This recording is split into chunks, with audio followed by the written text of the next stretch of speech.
Hello friends, आज हम भूजल से संबंधित योजनाओं से शुरुआत करेंगे।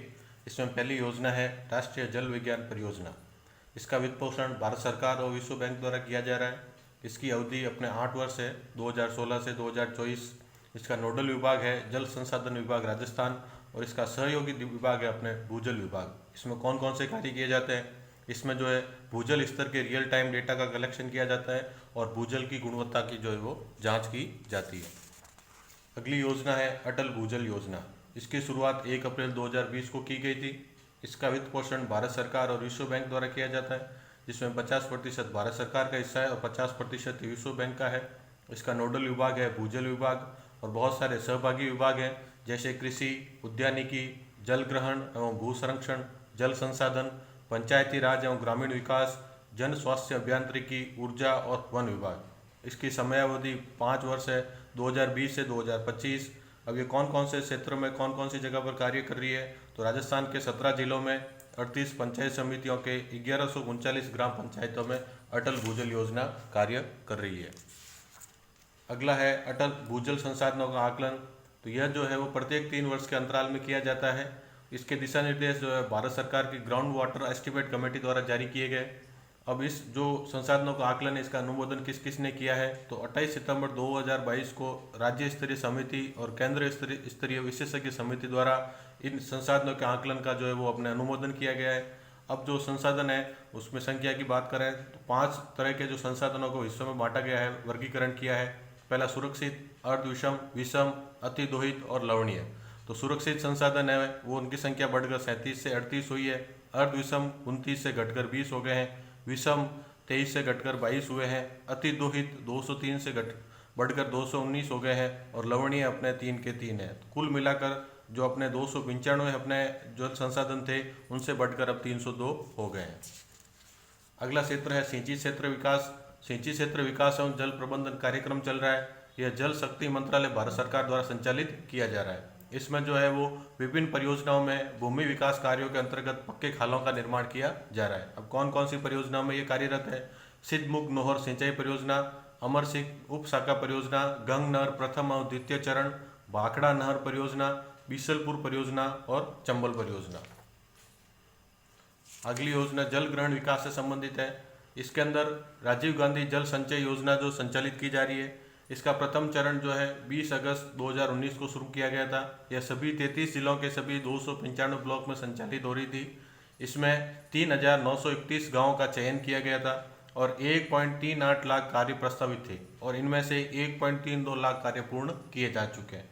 द्वितीय चरण की शुरुआत पिछले वर्ष 1 सितंबर 2022 को हुई थी। यह भी जो है क्योंकि अब ब्लॉक की संख्या बढ़ गई है तो सभी 352 ब्लॉक में संचालित हो रही है। इसके लिए भी 4,949 गाँवों का चयन किया गया है और जो कार्य चिन्हित है वो है 1.92 लाख और 20 लाख हेक्टेयर क्षेत्र में जो यह अपने कार्य करेगी। आगे है राज्य भंडारण निगम। इसकी अधिकृत अंश पूंजी है वो 800 लाख है। प्रदत्त अंश पूंजी है 785.26 लाख। यह 31 जिलों में अपने राज्य भंडारण निगम स्थापित किया जा चुका है। इसके भंडारण गृह है 93। भंडारण क्षमता है 16.08 लाख मीट्रिक टन। यह भारत में अन्य सभी राज्यों में सर्वाधिक है। भंडारण शुल्क में जो है विभिन्न तरह की छूट दी जाती है। उसमें SC ST के किसानों को 70%, अन्य किसानों को 60% और सहकारी समितियों को 10% छूट जो है वो दी जाती है। अगली योजना है पशुपालन विभाग से संबंधित। तो जो 2019 में पशु गणना हुई थी उसके अनुसार राज्य में कुल पशुधन है 568.01 लाख और कुक्कुट जो है वो है 146.23 लाख।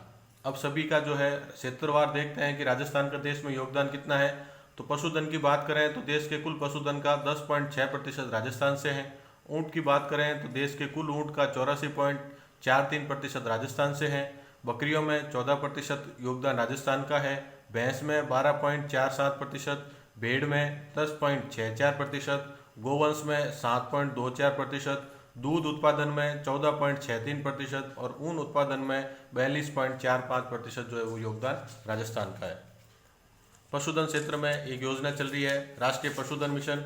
इसका वित्त पोषण 60:40 में। जितने भी तरह के राष्ट्रीय मिशन हैं उनमें अधिकांश में सामान्यतः अपने वित्त पोषण और 60:40 में ही होगा। इसमें भेड़ व बकरी वंश की नस्ल सुधार योजना संचालित की जा रही है इन 8 जिलों में, और एक नोवा कुचामन सिटी है। तो जिले कौन कौन से हैं? जयपुर, सीकर, चूरू, नागौर का कुचामन सिटी, अजमेर, राजसमंद, सिरोही और चित्तौड़गढ़। बकरी और भेड़ वंश की नस्ल सुधार के अलावा 2017-18 में इनोवेटिव पोल्ट्री प्रोडक्टिविटी प्रोजेक्ट भी जो है वो राष्ट्रीय पशुधन मिशन के साथ ही शुरू किया गया था। इसमें 2 नस्ल की पोल्ट्री जो है वो आपके काम उपयोग में ली जा रही है, एक तो ब्रायलर और दूसरा है आपके LIT लेयर। पशुधन में इस बार जो है किसान प्रशिक्षण संस्थान जो स्थापित किया गया है वो नाथ द्वारा राजसमंद में, और जैव सुरक्षा प्रयोगशाला 3 BSL 3 वो जो स्थापित की गई है वो है जयपुर में। अब अगला है अपने गोपालन विभाग। तो गोपालन निदेशालय जो है वो राज्य में मवेशियों की देसी नस्लों का प्रसार, संरक्षण और विकास के लिए कार्य कर रहा है। तो गोवंश संरक्षण के सतत विकास और समृद्ध निधि नियम जो है वो जारी किए गए थे, ये 2016 में जारी किए गए। पशुपालन संस्थान जैसे गौशाला है, कांजी हाउस और नंदीशाला के विकास के लिए ये नियम लागू किए गए। इसके क्षेत्र में जो योजनाएं चल रही है उसमें पहली है वध से बचाएं गोवध योजना। इसमें गौशाला में मवेशियों को रखने की अवधि या 1 साल जो भी कम हो उसके लिए सहायता प्रदान की जाती है। बड़े मवेशी है तो 40 रुपये प्रतिदिन और छोटे मवेशी है तो 20 रुपये प्रतिदिन की सहायता दी जा रही है। दूसरी है नंदीशाला जन सहभागिता योजना। इसमें निराश्रित नर गोवंश की समस्या से समाधान हेतु 16 नंदीशालाएं जो वो संचालित हो चुकी है। अगली योजना है गौशाला बायोगैस सहभागिता योजना। यह गौशालाओं को आत्मनिर्भर बनाने हेतु चलाई जा रही है। प्रत्येक एक गौशाला में जो है वो अभी तक एक बायोगैस संयंत्र स्थापित किया जा चुका है। अगली योजना गौशाला विकास योजना। इसमें पात्रता क्या है? राज्य की पंजीकृत गौशालाएं जिनमें कम से कम 100 मवेशी हो, उन गौशालों में ही यह आपकी योजना चलेगी। इसके लिए क्या सहायता है? बुनियादी ढांचे के निर्माण हेतु अधिकतम 10 लाख रुपए की सहायता जो है वो सरकार द्वारा दी जा रही है। उसके बाद में अगला है डेयरी विकास। तो डेयरी विकास में राजस्थान में शीर्ष संस्था है राजस्थान सहकारी डेयरी फेडरेशन लिमिटेड जयपुर। जिला दुग्ध उत्पादक संघ है 24, दुग्ध सहकारी समितियां हैं 17,493 और दुग्ध प्रसंस्करण क्षमता जो है वो है 51.20 लाख लीटर प्रतिदिन। इसके अंदर पहली योजना है राजस्थान सरहद सुरक्षा कवच बीमा योजना। इसका 6ठा चरण जो शुरुआत की गई थी 1 जनवरी 2022 को। इसमें जो है वो आपको बीमा किया जाता है दुग्ध उत्पादक का। उसकी अगर यदि मृत्यु और पूर्ण विकलांगता होती है तो 5 लाख रुपए, और आंशिक विकलांगता है तो 2.5 लाख रुपए का जो बीमा किया जाता है। अगली योजना है सरहद सामूहिक आरोग्य बीमा। इसमें जिला दुग्ध उत्पादक सहकारी संघों द्वारा संचालित की जा रही है। इसका 17वां चरण 15 अक्टूबर 2022 को प्रारंभ हुआ है। मुख्य दुग्ध उत्पादक संबल योजना, यह दुग्ध उत्पादकों को 5 रुपये प्रति लीटर का अनुदान देने के लिए योजना संचालित की जा रही है। डेयरी विकास के बाद में अगला है मत्स्य की बात करें तो मत्स्य उत्पादन में 2022-23 में जो अपने क्षमता दी वो थी 24,336 मैट्रिक टन, इतना उत्पादन हुआ है। लेकिन राजस्थान में जो आकलन की गई क्षमता है वो है 80,000 मैट्रिक टन। अब जल क्षेत्र की बात करें तो जल क्षेत्र में राजस्थान जो है देश में 10वें स्थान पर है। कुल क्षेत्र 4.23 लाख हेक्टेयर है। इसमें से वर्गीकरण किया गया है 3.29 लाख हेक्टेयर तो बड़े और मध्यम जलाशय, 0.94 लाख हेक्टेयर छोटे जलाशय और तालाब है, और 0.87 लाख हेक्टेयर नदियां और नहरों में जलमग्न क्षेत्र है। तो मत्स्य क्षेत्र में सबसे पहली योजना है आजीविका मॉडल। यह जो है आदिवासी मछुआरों हेतु शून्य राजस्व मॉडल है। मछली पकड़ने की संपूर्ण कीमत जो है सरकार द्वारा स्थानांतरित की जाती है। यह 3 जलाशयों में संचालित हो रही है। पहला जयसमंद उदयपुर, दूसरा माही बजार सागर बांधवड़ा, और तीसरा अपने कड्डाणा बैक वाटर डूंगरपुर। उसके बाद में अगली योजना है राष्ट्रीय कृषि विकास योजना मत्स्य के क्षेत्र में। इसमें मत्स्य प्रसंस्करण से होने वाले नुकसान को कम करने हेतु कार्य किया जा रहा है। इसमें निम्न स्थानों पर मत्स्य लैंडिंग केंद्र स्थापित किए गए हैं। कौन कौन सा? जवाई बांध पाली, जयसमंद उदयपुर, राणा प्रताप सागर रावतभाटा, बिशलपुर टोंक और राम सागर धौलपुर। उसके बाद में मत्स्य क्षेत्र की अंतिम योजना है national mission for protein supplement योजना।